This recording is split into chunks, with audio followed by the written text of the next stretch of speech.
Isang mapagpalang araw sa ating lahat. Ako ang inyong lingkod, Elijah Projan Valdez, at welcome sa ating daily devotions. Ang ating verse for today ay nasa Genesis chapter 3 verse 15. Sinasabi dito na, "Kanyang babae, aking pag-aawayin. Binhi mo at binhi niya ay lagi kong paglalabanin. Kung binhi niya ang tutulog sa iyong ulo, at ang sakong niya, ikaw ang tutuklaw."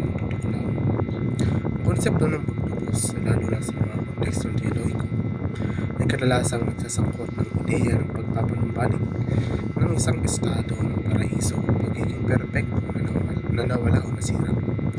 Ito ay maaaring maunawaan bilang isang pagbabalik sa isang estado ng pagkakaisa at tamang relasyon sa Diyos at sa nilikha.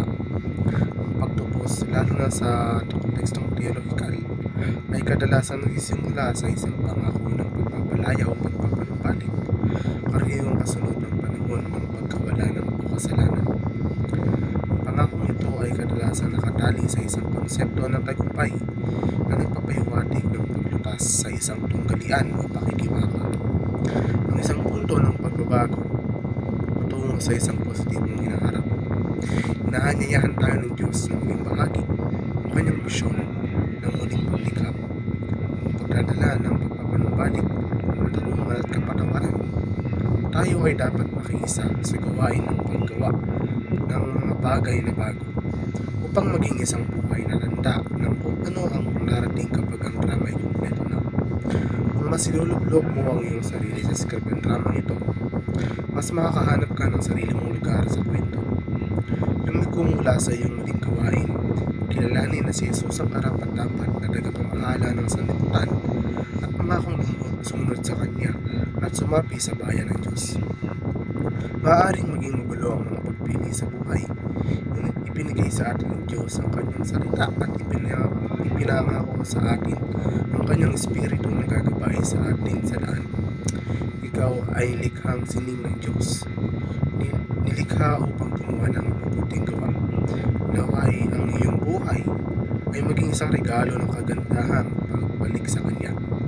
Ang pagpapakita ng natubos na buhay ay kadalasang ginagamit sa loob ng konteksto ng reliyon, partikular ng Kristyanismo, upang ilarawan kung paano ipinapakita ng mga mananampalataya ang pagbabagong kapangyarihan ng pananampalataya at kaligtasan sa pamamagitan ng kanilang mga aksyon at karakter. Inibigyang din ito ang pamumuhay na nagpapakita ng mga turo at pagpapahalaga ni Jesucristo, sa halip na patuloy na mamuhay sa mga paraan na katangian ng kanilang nakaraan bago ang kanilang pagbabago.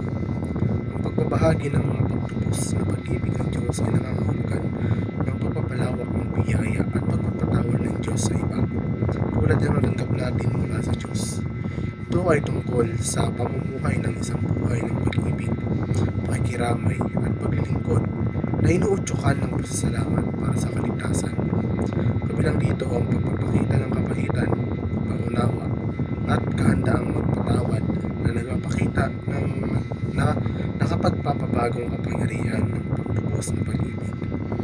Ang palaganapin ang pagtubos hanggat ang sumpa ay matagpuan ay isang makapangyarihang metapora na nagugat sa Kristiyano teologika, partikular sa konteksto ng pagbabayad sa aral ni Jesus.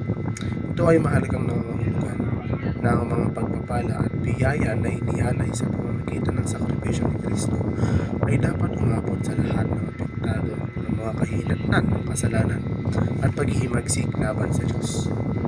Muling, ako ang inyong lingkod, Elijah Projan Valdez, at dito na nagtatapos sa aking daily devotions.